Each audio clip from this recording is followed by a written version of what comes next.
और अब मैं आपको पूरे देश को अलर्ट करने वाली खबर बताने जा रहा हूं। ये वो खबर है जिसका ताल्लुक मुझसे भी है, आपसे भी है और आपके दोस्तों और रिश्तेदारों से भी है। आपको अपनी पहचान और अपने पते से जुड़े 12 दस्तावेज दुरुस्त कर लेने चाहिए।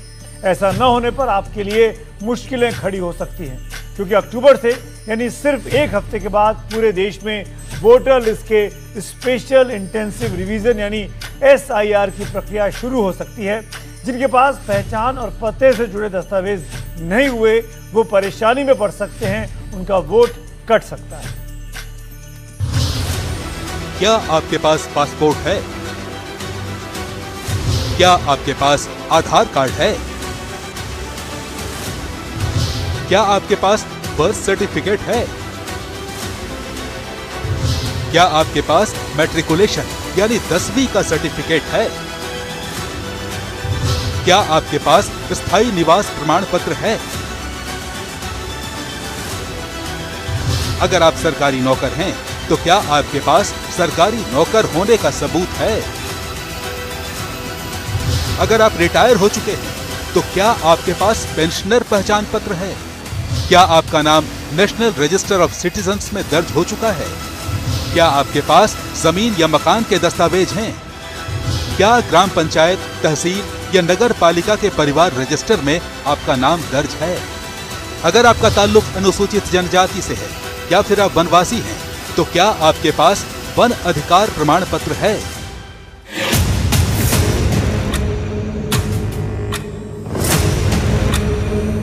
अगर है तो बहुत अच्छा, नहीं है तो दौड़ भाग करिए और फौरन इन्हें तैयार करवा लीजिए, वरना मुसीबत हो सकती है।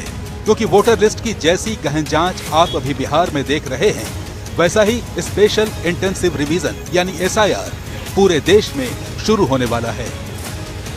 बताया जा रहा है कि अक्टूबर के पहले या दूसरे सप्ताह यानी बिहार विधानसभा चुनाव से पहले ही पूरे देश में SIR का शेड्यूल जारी हो जाएगा। उसके बाद जिस तरीके से बिहार में वोटर्स की गहन जांच की गई, उसी तरीके से पूरे देश में वोटर्स की जांच की जाएगी। चुनाव आयोग ने हाल ही में दिल्ली में सभी राज्यों और केंद्र शासित प्रदेशों के मुख्य निर्वाचन अधिकारियों के साथ बड़ी बैठक की और चुनावी तैयारियों पर विस्तार से चर्चा भी की। 10 सितंबर को हुई इस बैठक में मुख्य निर्वाचन पदाधिकारियों ने अपने अपने राज्य में चल रहे SIR, मौजूदा वोटर लिस्ट और उन्हें डिजिटलाइज किए जाने की स्थिति को लेकर जानकारी दी। बिहार में चल रहे SIR से अन्य राज्यों को फायदा हो, इसके लिए बिहार के मुख्य निर्वाचन अधिकारी ने एक प्रेजेंटेशन भी दिया। बताया जा रहा है कि इस बैठक में सभी राज्यों को SIR से जुड़ी तैयारियां 30 सितंबर तक पूरी करने को कह दिया गया।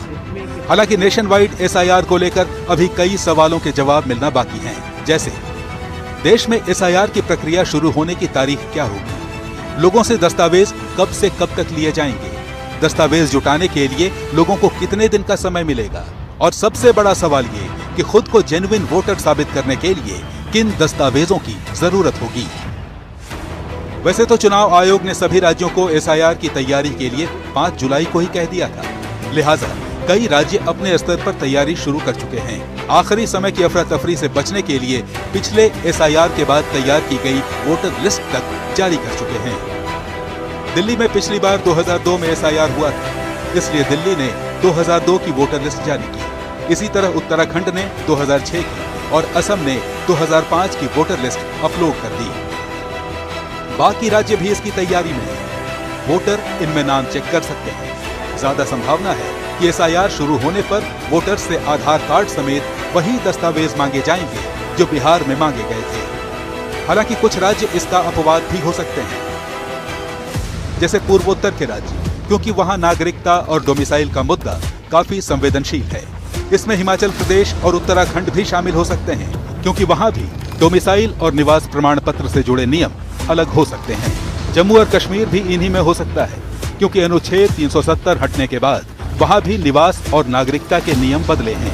महाराष्ट्र, कर्नाटक, दिल्ली को भी इसी कैटेगरी में रखा जा सकता है, क्योंकि यहाँ रोजी रोटी के लिए दूसरे राज्यों से आए लोगों की बड़ी तादाद रहती है। इसके अलावा समुद्र तट पर बसे राज्यों में भी कई जगह पहचान और आवास के खास प्रमाण पत्र होते हैं।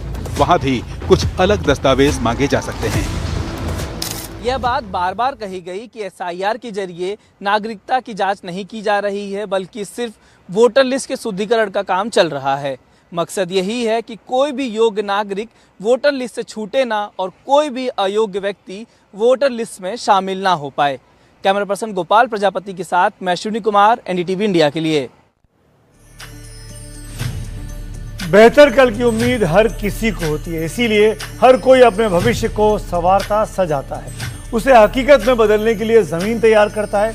छात्र देश का ऐसा ही भविष्य, ऐसी उम्मीद होते हैं जिन्हें आगे बढ़ने और अपने सपनों का आसमान चुनने के लिए बेहतर सुविधाओं की जरूरत होती है। लेकिन अफसोस की बात यह है कि राजधानी दिल्ली में, जी हाँ, दिल्ली में कई सरकारी स्कूल ऐसे हैं जो टीन की छत के नीचे चल रहे हैं। दिल्ली हाईकोर्ट ने इस पर सरकार को कड़ी फटकार लगाई।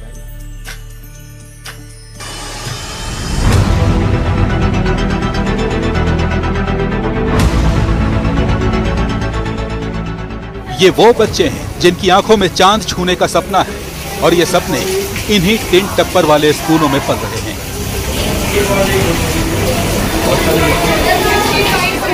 45 डिग्री की तपती गर्मी हो, कड़ाके की सर्दियां हो या मूसलाधार बरसात, ये बच्चे टिन शेड्स वाले इन्हीं क्लासरूम में तालीम हासिल कर रहे हैं। दिल्ली में ऐसे एक नहीं, आधा दर्जन सरकारी स्कूल हैं जो इसी हालत में टिन की छत के नीचे चल रहे हैं। ऐसे ही 3 स्कूलों की हालत पर दिल्ली हाईकोर्ट ने सरकार को फटकार लगाई।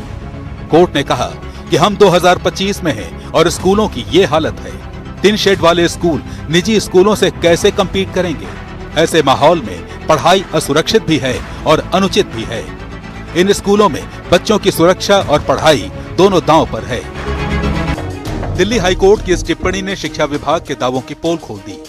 दरअसल एक याचिकाकर्ता ने टिन शेड में चल रहे दिल्ली के 6 में से 3 स्कूलों की हालत को लेकर हाईकोर्ट में अर्जी दी थी। ये टिप्पणी हाईकोर्ट ने इसी अर्जी पर सुनवाई के दौरान की। आइए अब आपको तीनों स्कूलों के नाम बता देते हैं। दिल्ली के जीनत महल के सर्वोदय कन्या विद्यालय, कमला मार्केट के गवर्नमेंट गर्ल्स सेकेंडरी स्कूल और अशोकनगर के गवर्नमेंट बॉयज सेकेंडरी स्कूल को लेकर मामला हाईकोर्ट में है। इन स्कूलों में करीब 1500 छात्र पढ़ रहे हैं।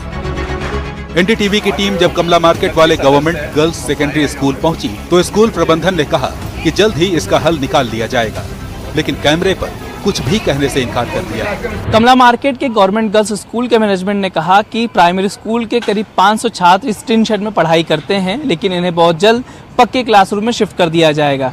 ये पूछने पे कि अब कैसे शिफ्ट किया जाएगा तो उन्होंने कहा कि जो स्कूल में मल्टीपर्पज़ हॉल और जो प्रैक्टिकल क्लासरूम थे उनमें अब बंद करके इन बच्चों को उसमें शिफ्ट किया जाएगा। इस मसले पर हमारे संवाददाता ने दिल्ली सरकार के मंत्री से भी सवाल पूछा।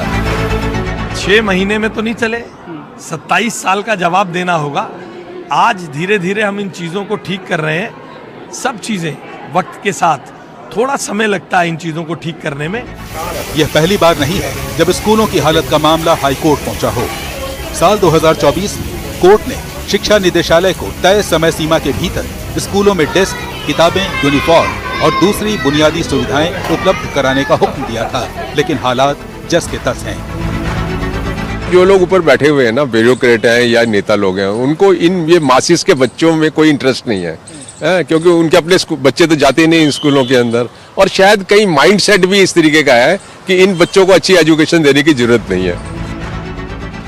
दिल्ली में जब आम आदमी पार्टी सत्ता में थी तब दिल्ली के सरकारी स्कूलों को वर्ल्ड क्लास का बताया जाता था। बीजेपी कह रही है कि हमें आए अभी सिर्फ 6 महीने हुए हैं, लेकिन स्कूलों की हालत आपके सामने है।